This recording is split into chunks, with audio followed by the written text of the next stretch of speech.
Mr. Richard Habersham, who is president of the Phillips Association, is going to talk with us briefly about this wonderful, wonderful program this morning.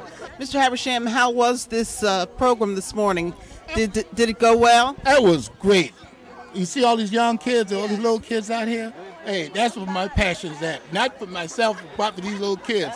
They're enjoying the property, they're enjoying this event, so I'm very pleased with this. You use the transportation sales tax program extensively. What do you say to others who may be thinking about projects like this and want to get involved? Like the speaker said this morning, be persistent. If you got a passion and you got a goal, be persistent and go for it. Who knows what you're going to get? What made you think of getting involved with the county and then these various organizations who have assisted you with preserving the land in this area? Well, as I said, it's, in the last 5 years, I found out how historical significant my community is. And then when I grew up, we had a baseball field. We don't have none of that now. We don't have no place for the kids to play. So me and a group of others got together and said, well, we need some property. We need to preserve, and we need to build a community center. But when we heard about the Greenbelt program, we said that was an excellent time or excellent thing that we can get involved in. Now, when we first started, we didn't succeed. We had some failures, but we kept it up and we kept on going, and that's how we wound up with 8 acres. Well, that's a lovely sidewalk you've got out there too. Oh, thank you. What does that mean to the community? That means safety. That means safety and growth.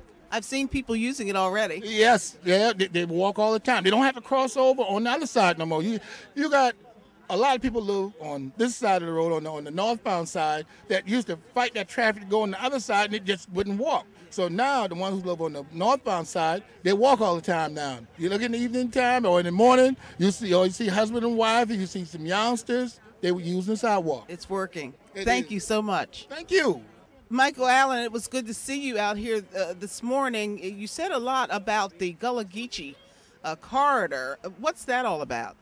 Well, the Gullah Geechee Cultural Heritage Corridor is the only national heritage area in America that's dedicated to African and African American history. And since I'm in the Phillips community, and the Phillips community is in the corridor, it's incumbent upon me to be there to represent the commission in the corridor at this important event today. How did you discover that this would be a part of the corridor and then get the community involved? Well, in 2000, the Park Service was called upon to do what's called a special resource study, and this was asked of us by Congressman James B. Clyburn, just to get a survey look at what people's feelings, beliefs, and thoughts were about Gullah Geechee history and culture and the threats, but also the future. Is this area part of that Gullah Geechee heritage and culture? Yes, in fact, to be honest about it, all of the land stretching from Wilmington, North Carolina, down to St. Augustine, Florida, are within the confines of the Gullah Geechee Cultural Heritage Corridor. How do you feel about all of these government entities coming together to assist this community in preserving their history, and the Gullah Geechee Corridor is going to be a part of that? Well, I think it's important. There was a time in the season, perhaps what we experience here today, we would not have experienced because of the lack of communication and probably distrust between many communities and government. However, what I saw here today means that if you do have dialogue, if you do have conversation, you can have tangible results. And I see today as a tangible result of listening to the needs of the community. You're holding a document there. Apparently it took you some time, you and the committee or organization, to put all of that together. Tell us quickly about that. I'm holding in my hand the final product of the Gullah Geechee Cultural Heritage Corridor Management Plan, which was begun in February of 2009 and completed in August of 2012. This comprehensive document I have will set a blueprint, will serve as a foundation. It will be a roadmap for future communities like Phillips, like counties like Charleston, like towns like Mount Pleasant, to work collaboratively to protect, to preserve, and to sustain Gullah Geechee Cultural Heritage Corridor and the communities, because at the end of the day, this is just not African American history. This is American history. We're really leaving quite a history and quite a bit of information for future generations, aren't we?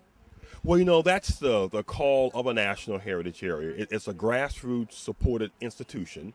And so it starts from the bottom and work itself up. And so being here today and seeing the growth, not only Mr. Habersham, but also the growth in the community of Phillips, you know, my dream and my prayer now is where is the next Richard Habersham here in the Phillips community that will take this further into the 21st century. He or she is probably in training. Yes, and hopefully they may have been here today listening. That's right. Thank you so much. All right, thank you too. There were so many good things said about the speakers until we wanted you to hear from them yourselves. They are people who truly care about this community and have put a lot into it.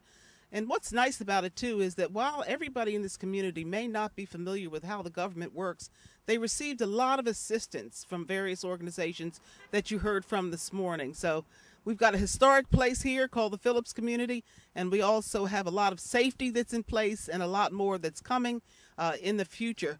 I want to hear from Molly Lemin right now. She is the project manager for the Phillips community sidewalk. And as a matter of fact, as we speak, there are a number of people who are strolling along that new sidewalk, and I want you to know that it's a great place to exercise.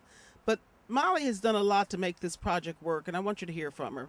This is the lady that made the sidewalk happen. She is Molly Lemin, and she is a contractor and project manager for the Phillips community's sidewalk improvement. And what a day it's been. How do you feel about the ceremony and the fact that so many people turned out to celebrate the sidewalk and all of the other wonderful things that are going on?